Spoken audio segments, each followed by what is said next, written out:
आपको एक बात बताइए, ये कब से हो रहा है आपका? ये कब से हो रहा है? 3 दिन से हो रहा है। 12:32 में मैं कलकत्ता का फ्लाइट का टिकट बना, क्यों बनाया? अगर फ्लाइट नहीं जा रहा था क्यों बनाया? क्या मुझे क्रेडिट नहीं चाहिए। तो भैया देखा, आजकल पूरे देश में हवाई जहाज किस प्रकार से हवा निकली हुई है कि एयरपोर्ट कम और रेलवे स्टेशन ज्यादा लग रहा है। लल्लन भैया, यही नज़ारा देखकर तो मुझे कल से चाय पीते हुए भी नॉन स्टॉप हंसी आ रही है, क्योंकि ऐसा पहली बार हुआ है 70 साल में कि हवाई जहाज भी फंसा है अमृतकाल में। लल्लन भैया, कहीं ऐसा तो नहीं कि ट्रेन जिहाद के बाद अब प्लेन जिहाद भी होने लगा हो, क्योंकि इतनी लंबी लाइन तो इस साल खाद लेने वालों ने भी नहीं लगाई थी। बताओ, ये सब देखकर तो हम पे पाकिस्तान भी हंस रहा होगा, क्योंकि हवाई चप्पल वालों को तो छोड़ो, आजकल वो भी हवाई यात्रा नहीं कर पा रहे जो पहले से ही थोड़े बहुत अमीर हैं। भैया इसीलिए तो इस पर महान कवि बाबा लपेटू दास ने कहा है कि न संभल रहा है रुपया, न संभल रहा है हवाई अड्डा, और विकास के नाम पर है देश में चारों तरफ केवल गड्ढा। ये बड़ी अच्छी बात कही आप।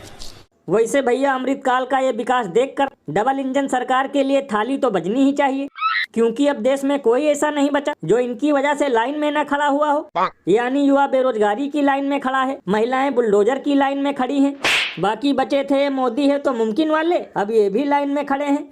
ये बिल्कुल सही कहा आपने। ये उन लोगों के मुंह पर करारा तमाचा है जो कहते थे कि ये सरकार सिर्फ गरीबों को परेशान करती है। और अभी तो रुको, क्लाइमैक्स अभी बाकी है। और भैया सिर्फ यही नहीं, अब मैं आपको ऐसा शानदार नजारा दिखाने वाला हूँ जिसे देखकर आप यही कहेंगे, क्वेश्चन टू थिंक। ओ कैमरा महाशय, ईश्वर कर दो कैमरे को। पूछता है भारत, मोदी सरकार क्या करे? आज भारत के हर एक एयरपोर्ट में हाहाकार है। सिचुएशन इतनी खराब है कि बस अड्डे और रेलवे स्टेशन से ज्यादा खराब सिचुएशन आज एयरपोर्ट पे है। आप मेरे जमीर को चोट पहुंचा रहे हैं। लल्लन भैया, मुझे तो लगता है कि इस चापलूस की इस महीने की पेमेंट होल्ड हो गई है, इसलिए पत्रकार बनने की एक्टिंग कर रहा है, वरना जिसने आज तक चीन के बढ़ते कदमों पर भी सरकार को नहीं घेरा, वो भला क्यों करेगा ऐसे टुच्चे मुद्दों पर एक्स्ट्रा टूएबी बखेड़ा। अरे बाप रे, ये तो धोती खोल रहा है। और लल्लन भैया, एक कमाल की बात बताऊं, प्लेन की ये दुर्दशा देखकर डंके के साथ साथ ढोल भी फट रहा है। देखेगा, घबराना नहीं।